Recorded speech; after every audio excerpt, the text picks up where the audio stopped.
Hi, I'm Alessandra, Metro Inn on-site property manager.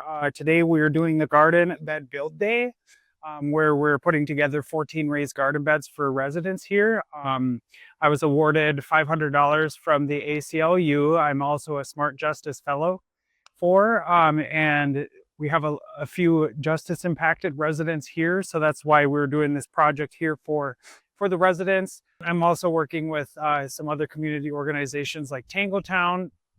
This group that's helping us build is a collective through Twin Cities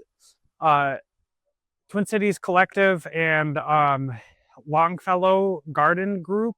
So they've been really helpful about building the sustainable garden beds out of pallets, and even some of the pallets were from right here. So I'm really excited for this venture for our residents here on site. So the inspiration of why I wanted to put this here was because I know that getting your hands in the dirt creates community, and it creates the sustainability for people to grow their own food. It also feels good, like growing your own food and harvesting it. And I know that it's going to be a great addition to our community here at Metro Inn. Got a green tomato, San Mazzanero, Super Streak, and a Sun Classic tomato, I believe that is. I just saved these in it just to see the Romero. These are all tomatoes. And then I did peppers. I got various peppers, jalapeno, and bell pepper, classic bell pepper, and then the cucumbers are right there. And then on that one over there, the strawberries, we were kind of undecided, but they kind of had to get buried pretty quick, so we just put them in there. And I'm excited to see them because those will come back every year. I was homeless living in South St. Paul, right off Concord. They have a business center, and I was renting out of there, doing artwork and various things through that business, and I had to sleep there because I had no home. It was a blessing to be able to not have to sleep in a little confined space. And being homeless was tough because I had to go to the gym to shower, and laundry. I had obviously used the laundromat, and here the setup with the laundromat, with the washer and dryer, and there's no cost for the residents here. So there's definitely an added resource of just being able to take care of yourself and get reestablished. It was an amazing idea because being able to walk out your door and see that you have plants that you planted, it makes it feel more like a yard and a home. I'm excited to grow these and obviously share them with the community, and just obviously add them to some of my food dishes that I had. This garden plan here is just a bonus and icing on the cake to be able to have a little bit of an established yard and to grow plants, and it's very healthy. So being a part of this community is important to Agate, not only for the affordable housing that we offer, but just knowing that community is really where we're rooted, and growing those roots with residents is not only happening in our gardens, but in the work that's happening across neighborhoods and across businesses and local community members that have really rallied to make this opportunity possible.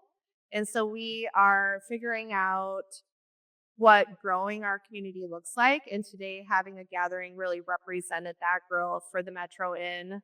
Being really established and really being rooted in this community has been a significant investment of not only this community, but of Agate and the resources that it takes to have affordable housing available and to relieve some of the cost burden households that are on fixed incomes in particular.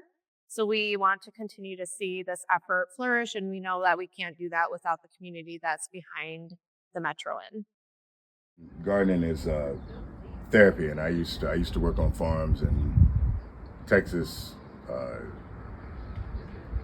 Wisconsin, just all over pretty much, the South, the Northeast, whatever. So I take it from a farming standpoint. This is a science to me. So anyway, basically I'm growing about 35 species of plants. Okay. And we don't have enough time to go through exactly what I'm going through, what I'm growing, but about 30 to 35 species of plants, whether they're flowers, vegetables, corn, things of that sort, different herbs. Right now I've got to do some fertilization. So I've only planted this a week ago and I'm already getting sprouts. With this guy, I've got everything from, I've got a whole corn patch growing. I've got different flowers. I've got onion patch right here. So a lot of this knowledge that I have are straight up from my elders. Okay, you cannot do this without your elders. And that's what I try to tell people. I said, look, go talk to an elder. All these things about fertilizing naturally, not just from my science background, but I learned from my elders. So that's what gardening does, man. You just want to keep your space and be respectful to everybody else's space, and it's fine. And that's the thing. Once you get in a particular housing and you're in a nice neighborhood, we're in a really fine part of Southwest Minneapolis. This is a fine neighborhood. There's good people here. You must change certain behaviors. That's what gardening does. It works on your behavior. There's certain things you got to change. This is what is a community where you can just, boom, you can be a normal human being and just go, hey man, come out to your garden, sit and chill, and leave people in peace. That's what a garden's supposed to be about, your own personal peace.